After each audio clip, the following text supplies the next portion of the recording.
नमस्कार दोस्तों। कृषि सुधार कानून खत्म हो गए लेकिन आंदोलन खत्म नहीं हुआ। ये क्या हो गया? जब किसी को उम्मीद नहीं थी कि कृषि सुधार कानून को सरकार वापस लेगी, तब केवल यही मांग करते रहे ये आंदोलनकारी किसान। और इस आंदोलन का सबसे बड़ा चेहरा रहे राकेश टिकैत कि कोई बात नहीं, सिर्फ एक मांग, तीनों कानूनों को खत्म किया जाए। याद कीजिए, इस साल के जनवरी तक 11 दौर की बातचीत हो चुकी थी किसान नेताओं और सरकार के बीच। लेकिन हर दौर के बाद बाहर निकलकर ये नेता सिर्फ एक बात कहते रहे कि नहीं, कोई बातचीत नहीं, सिर्फ तीनों कानूनों की वापसी ही एकमात्र मांग है। यहां तक कि सुप्रीम कोर्ट ने भी कमेटी बनाई ये समझने, इस कानून में झांकने के लिए कि ऐसी कौन सी बातें हैं जिससे किसानों को आपत्ति हो सकती है, खतरा हो सकता है उनकी जमीन पर। लेकिन उस कमेटी का भी ये आंदोलनकारी हिंसा नहीं बने, यही कहते हुए कि कोई बात नहीं, कोई कमेटी नहीं, सिर्फ एक मांग कि तीनों कानूनों को वापस लिया जाए। तो आखिरकार सरकार ने तीनों कानूनों को वापस ले लिया, मगर फिर भी आंदोलन खत्म नहीं हुए। अब सवाल है टिकैत साहब कि मामला है क्या? क्यों टिकैत साहब नहीं आंदोलन खत्म करना चाह रहे हैं? ये अपने आप में बड़ा सवाल है और आज हम इसी पर बात करने जा रहे हैं, इसी को समझने जा रहे हैं कि क्यों राकेश टिकैत कानूनों के खत्म होने के बावजूद आंदोलन खत्म नहीं कर रहे हैं।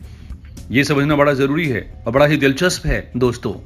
तो इस पर हम बात करें इससे पहले आपसे अपील कि आप इस चैनल को सब्सक्राइब जरूर कर लें और इस वीडियो को लाइक करें, शेयर करें अपने दोस्तों के साथ। और सब्सक्राइब करने के साथ ही एक बेल आइकन आएगा, उसे जरूर दबा दें ताकि आपको हर वीडियो की जानकारी सबसे पहले मिल जाए।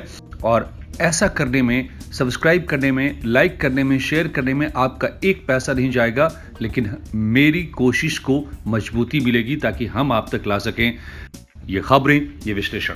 अब बात करते हैं कि आखिर क्यों पीछे नहीं हट रहे राकेश टिकैत। तीनों कानूनों की वापसी हो जाने के बावजूद भी इसके पीछे क्या वजह हो सकती है? ध्यान से अगर चीजों को समझें तो खेल अलग है। दरअसल खुद पीएम ने वापसी की घोषणा की है, माफी भी एक तरह से मांग ली है, लेकिन फिर भी आंदोलनकारी टस से मस नहीं हो रहे हैं। तो माफ कीजिएगा, आंदोलनकारी तो समझ चुके हैं कि भारतीय किसान यूनियन के प्रवक्ता राकेश टिकैत दरअसल जिद पर अड़े हुए हैं और यही टस से मस नहीं हो रहे। ये इसलिए जिद पर अड़े हुए हैं क्योंकि टिकैत साहब की राजनीति इसी किसान आंदोलन के कारण चमकी है। अब जबकि कानून ही वापस हो गए तो इनके हथियार ही छिन गए, राजनीति की सिंचाई के लिए जमीन ही चली गई, तो फिर क्या करें? इसलिए इन्होंने 22 जनवरी को भी किसानों की महापंचायत में कृषि कानूनों के वापस होने पर भी सरकार को शिष्टाचारवश भी धन्यवाद नहीं दिया, बल्कि सरकार को खूब खरी खोटी सुनाई। भारतीय किसान यूनियन के राष्ट्रीय प्रवक्ता राकेश टिकैत ने लखनऊ के इको गार्डन में किसान महापंचायत को संबोधित करते हुए साफ कर दिया कि अभी किसान आंदोलन खत्म नहीं किया जाएगा और ये जारी रहेगा। टिकैत सरकार पर निशाना साधते हुए कहते हैं कि समूचा देश निजी मंडी बन जाएगा। इन्होंने कहा कि खेती को सरकार प्राइवेट कर देगी, सरकार ग्रामीण समाज की जमीनें बेच देगी। टिकैत ने साफ कहा कि आंदोलन देश भर में चलेगा। इतना ही नहीं, टिकैत ने बहुमत वाली सरकार के बारे में तय कर दिया कि जनता सरकार से नाराज है, यानी किसानों की बात करने वाला यूनियन का स्वभाव अब आंदोलन का नहीं बल्कि राजनीतिक दल जैसा होता जा रहा है। काल्पनिक सवाल खड़े कर रहे हैं कि पूरे देश की जमीन को सरकार प्राइवेट कर देगी, प्राइवेट हाथों में दे देगी। यही नहीं, नए नए विषय ला रहे हैं, नए नए मुद्दे लेकर आ रहे हैं। तो ऐसे में आंदोलन कैसे खत्म हो? क्या टिकैत साहब की दुकान जो चल पड़ी है, चंदे इकट्ठे हो रहे हैं, विदेशी फंडिंग तक की बातें कही जा रही हैं, सांसदों तक ने ये बात कही है, तो क्या वो अपनी उस दुकान को किसी भी तरह चलाए रखना चाहते हैं? एक माल सरकार ने हटा लिया जो जिसकी वजह से ये दुकान लगी थी, तीनों कानून, तो अब नए नए माल लाकर भर रहे हैं, नए नए मुद्दे लाकर भर रहे हैं। हाल ये है कि पहले भारतीय किसान यूनियन और कांग्रेस सहित विपक्षी दल ये तो तय करें कि किसके संघर्ष से कृषि कानूनों की वापसी हुई, क्योंकि कोई किसी को क्रेडिट देने को तैयार नहीं है। यूपी में पंजाब अकालियों कांग्रेस की लगभग बात नहीं होती, तो पंजाब में टिकैत की बात लगभग नहीं होती और ये खुलकर किसी एक को क्रेडिट नहीं देते। मजे की बात यह है कि बाकी दल भले थोड़े चुप चुप हो, टिकैत जोर शोर से आंदोलन नहीं रोकने की बात कर रहे हैं। क्योंकि इन्हें जमीन मिली हुई है और उस जमीन को वो बचाए रखना चाहते हैं। याद कीजिए आंदोलन के समय को, राकेश टिकैत के हटते ही धरना स्थल पर लोग कम होने लगते थे, चाहे वो दिल्ली यूपी के गाजीपुर की बॉर्डर हो या फिर टिकरी सिंधु हो, शाहजहांपुर हो, यहाँ टिकैत के हटते ही आंदोलन की धार कम होने लगती थी। और हाल के समय में तो ये असरदार नहीं दिख रही थी। किसानों की नाराजगी तो सरकार से खत्म होनी स्वाभाविक है, लेकिन सरकार टिकैत की नाराजगी कैसे दूर करे? टिकैत मांगों की फेहरिस्त गिना रहे हैं, एमएसपी की गारंटी चाहते हैं, अब शहीद किसानों के लिए मुआवजे की मांग कर रहे हैं, गृह राज्य मंत्री अजय मिश्र चेनी की गिरफ्तारी की बात कर रहे हैं। इतना ही नहीं, मिल्क पॉलिसी की बात करने लगे हैं, अब टिकैत पॉल्यूशन पॉलिसी की बात करने लगे हैं। मतलब तमाम नए मुद्दे ला करके और सरकार से अपने तरीके से पॉलिसी बनवाना चाहते हैं। ऐसा लग रहा है टिकैत को कि एक कानून वापस सरकार ने क्या किया, अब सारी बातें उनकी सरकार उनके इशारे पर करती चली जाएगी। टिकैत मनमोहन सिंह की सरकार के समय गुजरात के तत्कालीन मुख्यमंत्री नरेंद्र मोदी की अध्यक्षता में जो कमेटी एमएसपी को लेकर बनी थी, उसी कमेटी को लागू करवा देना चाहते हैं।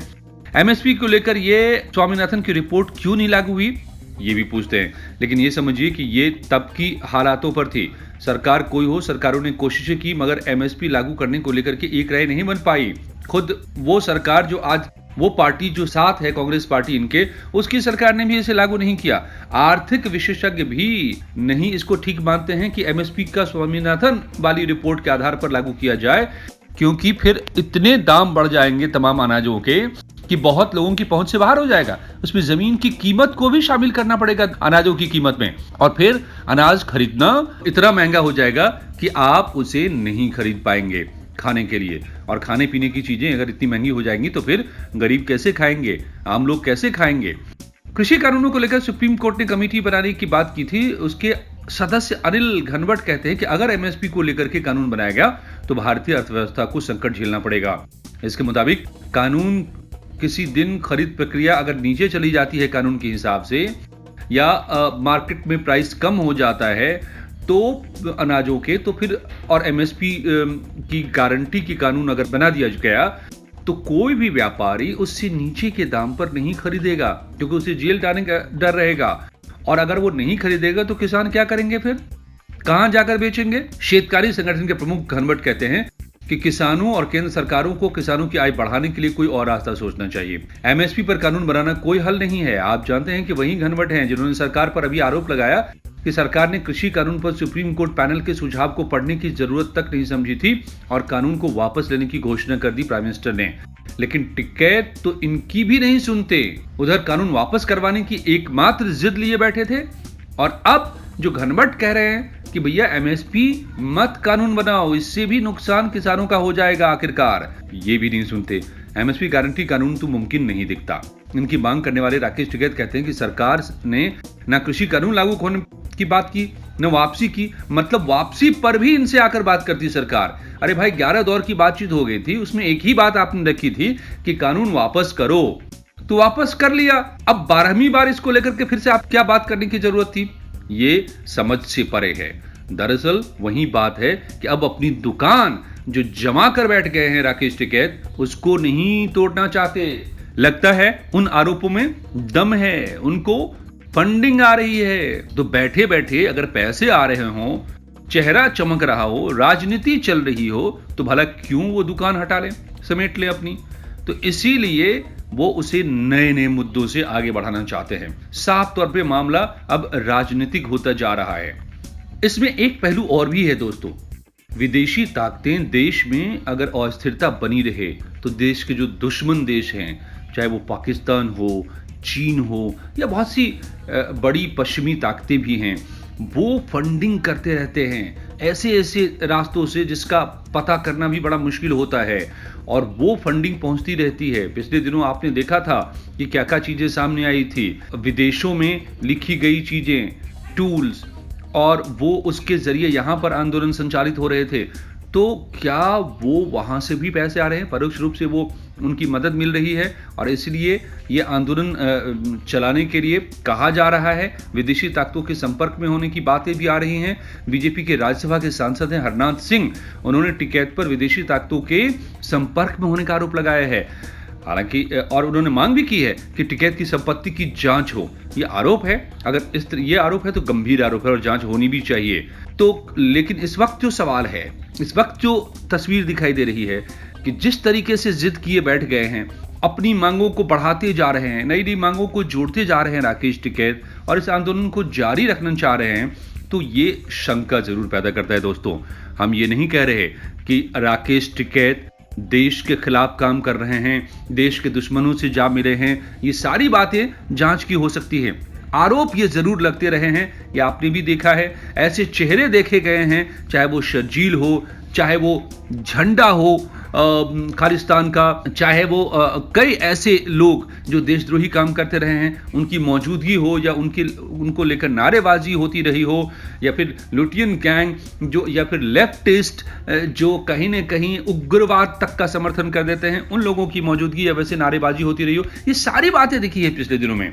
ये बातें बेशक ये लोग खारिज करते रहे हों, दूसरा पक्ष खारिज करता हो, लेकिन इनकी मौजूदगी रही है। तो इन सारी चीजों के बीच में आपकी सबसे बड़ी और एकमात्र मांग को मान लेने के बावजूद अगर आंदोलन को आप नहीं खत्म कर रहे हैं, तो उन शक को, उन सवालों को बल मिलता है जो आप पर उठते रहे कि क्या ये सिर्फ किसानों के लिए आंदोलन है, या इसके पीछे कोई बड़ी ताकतें हैं जो देश को अस्थिर करना चाहते हैं, देश के खिलाफ माहौल बनाना चाहते हैं, खालिस्तानी आंदोलन को जिंदा करना चाहते हैं। और ये भी सरकार ने खुद कहा है कि इसीलिए इन कानूनों को वापस किया है सरकार ने, क्योंकि इन कानूनों की आड़ में पंजाब में खालिस्तानी मूवमेंट को फिर से जिंदा करने की कोशिश हो रही थी, किसानों के भीतर आक्रोश पैदा करके। जबकि सारे जानकार घनवट तक यही कह रहे हैं, सुप्रीम कोर्ट में रहे हैं, वो खुद शेतकारी संगठन के किसानों के वो मुखिया हैं, और वो कह रहे हैं कि जो सुझाव दिए गए थे उनको अमल में लाया जाता, इस कानून को आगे बढ़ाया जाता, लागू किया जाता, तो किसानों का, छोटे किसानों का बड़ा फायदा होता, जिनकी संख्या सबसे ज्यादा है देश में। लेकिन ऐसा नहीं हो पाया। सरकार ने घुटने टेक दिए इस जिद के सामने। भाई, सरकार अपनी गर्दन क्यों कटवाए आखिर में आकर के? क्यों हार जाए चुनाव? क्यों अपनी सरकार को खतरे में डाले? जब बचेगी ही नहीं, सरकार में रहेगी नहीं पार्टी, तो फिर काम क्या कर लेगी? ये कदम, इसीलिए अपनी गर्दन बचाने के लिए सरकार ने यह कदम उठा लिया है। और आखिरकार हम देख रहे हैं कि इस चीज को लेकर, इस कानून को लेकर टिकैत साहब कानून खत्म हो जाने के बावजूद भी, जिसलिए आंदोलन खड़ा हुआ, अपने आंदोलन को नहीं खत्म कर रहे हैं। तो वो तमाम सवाल फिर से खड़े हो जाते हैं जो आरोप राकेश टिकैत पर लगते रहे हैं। आप क्या सोचते हैं दोस्तों? अपनी राय कमेंट बॉक्स में लिखें, और इस चैनल को सब्सक्राइब कर लीजिए, लाइक कीजिए, वीडियो को शेयर कीजिए, ताकि हमें हमारे चैनल को मजबूती मिल सके। Thank you.